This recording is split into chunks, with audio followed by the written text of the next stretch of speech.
ಆಕಾಶವಾಣಿ ಪ್ರದೇಶ ಸಮಾಚಾರ. ಓದುತ್ತಿರುವವರು ಸರ್ವಮಂಗಳ ಎಂ ಕುಶಾಲ್. ಮುಖ್ಯಾಂಶಗಳು: ರಾಜ್ಯದಲ್ಲಿ ಎಸ್ಐಆರ್ ಪ್ರಕ್ರಿಯೆಯಲ್ಲಿ ಅಕ್ರಮ ಆರೋಪ, ಮುಖ್ಯ ಚುನಾವಣಾಧಿಕಾರಿಗೆ ದೂರು ನೀಡಿದ ಎನ್ಡಿಎ ನಿಯೋಗ. ಎಸ್ಐಆರ್ ಪ್ರಕ್ರಿಯೆಯಲ್ಲಿ ರಾಜ್ಯ ಸರ್ಕಾರ ಮಧ್ಯಪ್ರವೇಶ ಮಾಡಿಲ್ಲ, ಮುಖ್ಯಮಂತ್ರಿ ಡಿಕೆ ಶಿವಕುಮಾರ್ ಸ್ಪಷ್ಟನೆ. ಬೆಂಗಳೂರಿನ ಮಲ್ಲೇಶ್ವರಂನಲ್ಲಿ ಪಾದಾಚಾರಿ ಸುರಂಗ ಮಾರ್ಗದ ನಿರ್ಮಾಣಕ್ಕೆ ಕೇಂದ್ರ ಸಚಿವ ವಿ ಸೋಮಣ್ಣ ಶಂಕುಸ್ಥಾಪನೆ. ಕೊಡಗು ಜಿಲ್ಲೆಯಲ್ಲಿ ಬಿರುಸುಗೊಂಡ ಮಳೆ, ಕೆಆರ್ಎಸ್ ಜಲಾಶಯದ ಒಳಹರಿವಿನಲ್ಲಿ ಹೆಚ್ಚಳ. ಹಾಗೂ ಇಂದು ಮಾಜಿ ಉಪಪ್ರಧಾನಿ ಡಾಕ್ಟರ್ ಬಾಬು ಜಗಜೀವನ್ ರಾಮ್ ಪುಣ್ಯಸ್ಮರಣೆ, ಗಣ್ಯರಿಂದ ಗೌರವ ನಮನ.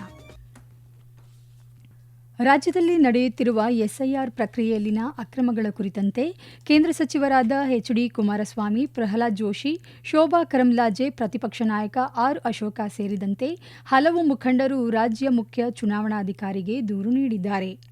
ಮುಖ್ಯ ಚುನಾವಣಾಧಿಕಾರಿ ವಿ ಅನ್ಬುಕುಮಾರ್ ಅವರಿಗೆ ಬರೆದ ಪತ್ರದಲ್ಲಿ 5 ದಿನಗಳಿಂದ ಎಸ್ಐಆರ್ ಪ್ರಕ್ರಿಯೆಯಲ್ಲಿನ ಅಕ್ರಮಗಳಿಗೆ ರಾಜ್ಯ ಸರ್ಕಾರವೇ ಕುಮ್ಮಕ್ಕು ನೀಡುತ್ತಿದೆ, ಅಧಿಕಾರಿಗಳನ್ನು ದುರ್ಬಳಕೆ ಮಾಡಿಕೊಳ್ಳಲಾಗುತ್ತಿದೆ, ಸರ್ಕಾರವನ್ನು ಖುಷಿಪಡಿಸುವ ರೀತಿಯಲ್ಲಿ ಅಧಿಕಾರಿಗಳಿಗೂ ಕಾರ್ಯನಿರ್ವಹಿಸುತ್ತಿದ್ದಾರೆ ಎಂದು ದೂರಿದ್ದಾರೆ.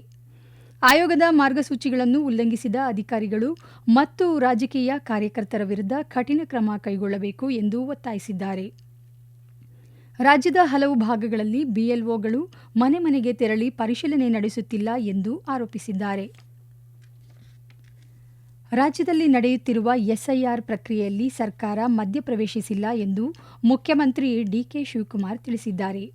ಬೆಂಗಳೂರಿನಲ್ಲಿಂದು ಸುದ್ದಿಗಾರರೊಂದಿಗೆ ಮಾತನಾಡಿದ ಅವರು, ಚುನಾವಣಾ ಆಯೋಗ ಈ ಅಭಿಯಾನ ನಡೆಸುತ್ತಿರುವ ರೀತಿಯ ಬಗ್ಗೆ ತಮಗೆ ಭಿನ್ನಾಭಿಪ್ರಾಯವಿದೆ ಎಂದು ಸ್ಪಷ್ಟಪಡಿಸಿದ್ದಾರೆ. ಎಲ್ಲರಿಗೂ ಮತದಾನದ ಹಕ್ಕು ಸಿಗಬೇಕು ಎಂಬ ಉದ್ದೇಶದಿಂದ ಸರ್ಕಾರ ಕಾರ್ಯನಿರ್ವಹಿಸುತ್ತಿದೆ. ರಾಜ್ಯ ಸರ್ಕಾರ ಚುನಾವಣಾ ಆಯೋಗಕ್ಕೆ ಎಲ್ಲಾ ರೀತಿಯ ಸಹಕಾರ ನೀಡಿದೆ ಎಂದು ತಿಳಿಸಿದ್ದಾರೆ.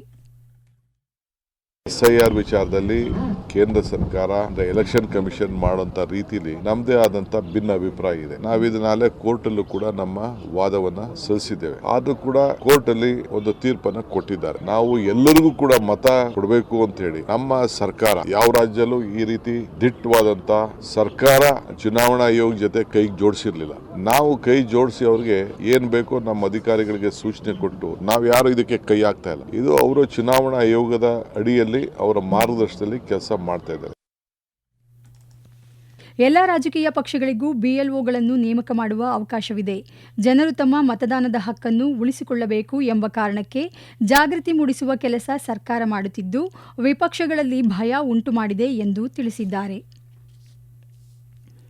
ಪಾದಚಾರಿ ಸುರಂಗ ಮಾರ್ಗ ನಿರ್ಮಾಣಕ್ಕೆ 6 ತಿಂಗಳ ಕಾಲಾವಕಾಶ ಬೇಕಾಗಿದ್ದು, ಎಲ್ಲರ ಸಹಕಾರ ದೊರೆತರೆ ಕೇವಲ 4 ತಿಂಗಳಲ್ಲಿ ಕಾಮಗಾರಿ ಪೂರ್ಣಗೊಳಿಸಲಾಗುವುದು ಎಂದು ಕೇಂದ್ರ ರಾಜ್ಯ ರೈಲ್ವೆ ಮತ್ತು ಜಲಶಕ್ತಿ ಖಾತೆ ಸಚಿವ ವಿ ಸೋಮಣ್ಣ ತಿಳಿಸಿದ್ದಾರೆ.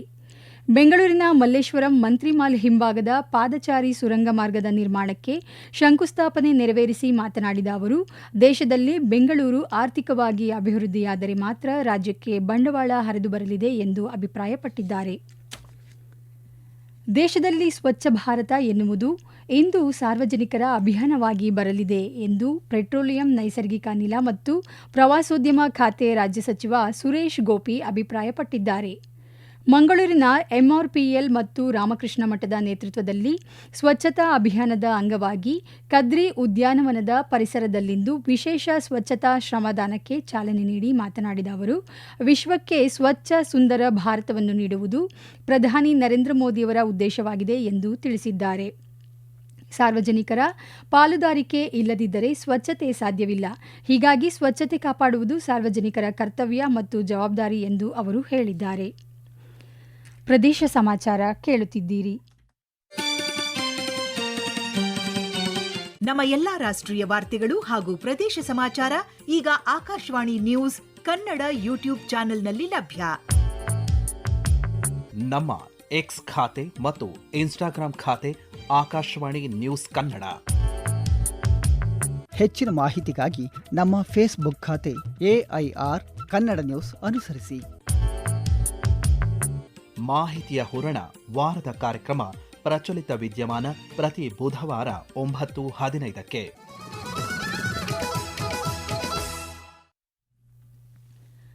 ಕೊಡಗು ಜಿಲ್ಲೆಯಲ್ಲಿ ಇಂದು ಬೆಳಗ್ಗಿನಿಂದಲೇ ಮಳೆ ಹಾಗೂ ಗಾಳಿ ಬಿರುಸಾಗಿದೆ.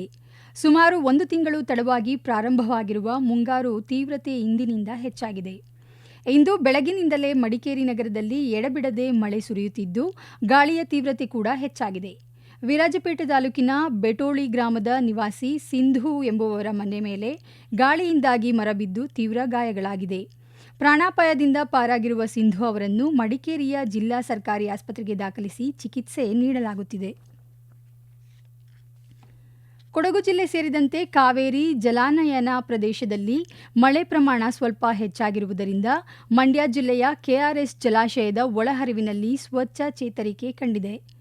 ಕಳೆದ 3 ದಿನಗಳ ಹಿಂದೆ 900 ಕ್ಯೂಸೆಕ್ ಇದ್ದ ನೀರಿನ ಒಳಹರಿವು 1095 ಕ್ಯೂಸೆಕ್ಗೆ ಏರಿದ್ದು, ಇಂದು 1449 ಕ್ಯೂಸೆಕ್ನಷ್ಟು ಒಳಹರಿವು ಹೆಚ್ಚಾಗಿದೆ. 124.80 ಅಡಿ ನೀರಿನ ಮಟ್ಟ ಹೊಂದಿರುವ ಕೆಆರ್ಎಸ್ ಅಣೆಕಟ್ಟೆಯಲ್ಲಿ ಪ್ರಸ್ತುತ 80.90 ಅಡಿ ನೀರಿದೆ. ಮತ್ತಷ್ಟು ನೀರಿನ ಪ್ರಮಾಣ ಏರಿಕೆ ಕಂಡರೆ ಮಂಡ್ಯ, ಬೆಂಗಳೂರು, ಮೈಸೂರು ಮತ್ತು ಬೆಂಗಳೂರು ದಕ್ಷಿಣ ಜಿಲ್ಲೆಗಳಿಗೆ ಕುಡಿಯುವ ನೀರಿನ ಅಭಾವ ಕಡಿಮೆಯಾಗಲಿದೆ. ಕೊಡಗು ಜಿಲ್ಲೆಯಲ್ಲಿ ಅತಿವೃಷ್ಟಿ ಹಾಗೂ ಅನಾವೃಷ್ಟಿ ಎದುರಿಸಲು ಸಜ್ಜಾಗುವಂತೆ ಪ್ರಾಕೃತಿಕ ವಿಕೋಪ ನಿರ್ವಹಣೆಯ ಮೇಲುಸ್ತುವಾರಿ ಹಾಗೂ ಆರೋಗ್ಯ ಮತ್ತು ಕುಟುಂಬ ಕಲ್ಯಾಣ ಸಚಿವ ಯುಟಿ ಖಾದರ್ ನಿರ್ದೇಶನ ನೀಡಿದ್ದಾರೆ. ಮಡಿಕೇರಿಯಲ್ಲಿ ಪ್ರಾಕೃತಿಕ ವಿಕೋಪ ನಿರ್ವಹಣೆ ಸಂಬಂಧ ನಡೆದ ಸಭೆಯಲ್ಲಿ ಮಾತನಾಡಿದ ಅವರು, ಕೊಡಗು ಜಿಲ್ಲೆಯಲ್ಲಿ ಕಳೆದ ಬಾರಿಗೆ ಹೋಲಿಸಿದರೆ ಈ ಬಾರಿ ಮಳೆಯ ಪ್ರಮಾಣ ಕಡಿಮೆಯಾಗಿದೆ. ಜುಲೈ ಮತ್ತು ಆಗಸ್ಟ್ ತಿಂಗಳಿನಲ್ಲಿ ವಾಡಿಕೆ ಮಳೆಯಾಗುವ ನಿರೀಕ್ಷೆಯಿದೆ. ಆದ್ದರಿಂದ ಪ್ರಾಕೃತಿಕ ವಿಕೋಪ ಎದುರಿಸಲು ಸಜ್ಜಾಗಬೇಕು. ಜೊತೆಗೆ ಎಲ್ ನಿನೋ ಪರಿಣಾಮದಿಂದ ಕಡಿಮೆ ಮಳೆಯಾದಲ್ಲಿ ಅನಾವೃಷ್ಟಿಯನ್ನೂ ಸಹ ಎದುರಿಸಲು ಅಗತ್ಯ ಸಿದ್ಧತೆ ಮಾಡಿಕೊಳ್ಳಬೇಕು ಎಂದು ನಿರ್ದೇಶನ ನೀಡಿದ್ದಾರೆ. ಪ್ರಾಕೃತಿಕ ವಿಕೋಪ ಎದುರಿಸಲು ಜಿಲ್ಲಾಧಿಕಾರಿಯವರ ಪಿಡಿ ಖಾತೆಯಲ್ಲಿ 3 ಕೋಟಿ 5 ಲಕ್ಷ ರೂಪಾಯಿ ಇದ್ದು, 5 ತಾಲೂಕುಗಳ ತಹಶೀಲ್ದಾರ್ಗಳ ಪಿಡಿ ಖಾತೆಯಲ್ಲಿ ಒಟ್ಟು 1 ಕೋಟಿ 41,39,000 ರೂಪಾಯಿ ಲಭ್ಯವಿದೆ ಎಂದು ತಿಳಿಸಿದ್ದಾರೆ. ಚಿಕ್ಕಮಗಳೂರು ಜಿಲ್ಲೆಯ ಹಲವೆಡೆ ಕಳೆದ ರಾತ್ರಿಯಿಂದ ಧಾರಾಕಾರ ಮಳೆಯಾಗುತ್ತಿದೆ. ಜಿಲ್ಲೆಯ ಚಿಕ್ಕಮಗಳೂರು, ಮೂಡಿಗೆರೆ, ಕಳಸ ತಾಲೂಕಿನಾದ್ಯಂತ ಹಾಗೂ ಚಾರ್ಮುಡಿ, ಬಾಳೂರು, ಗೋಣಿಬೀಡು ಸುತ್ತಮುತ್ತ ಇಂದು ಮುಂಜಾನೆಯಿಂದ ಗಾಳಿ ಸಹಿತ ಮಳೆಯಾಗುತ್ತಿದೆ.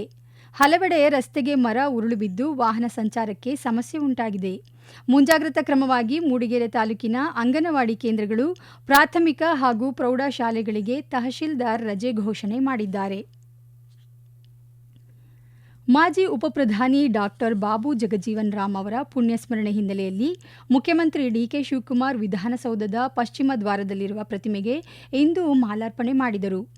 ಉಪಮುಖ್ಯಮಂತ್ರಿ ಡಾಕ್ಟರ್ ಜಿ ಪರಮೇಶ್ವರ್, ಸಚಿವರಾದ ಕೆಎಚ್ ಮುನಿಯಪ್ಪ, ಡಾಕ್ಟರ್ ಯತೀಂದ್ರ ಸಿದ್ದರಾಮಯ್ಯ ಪುಷ್ಪಾರ್ಚನೆ ಸಲ್ಲಿಸಿ ಗೌರವ ನಮನ ಸಲ್ಲಿಸಿದರು.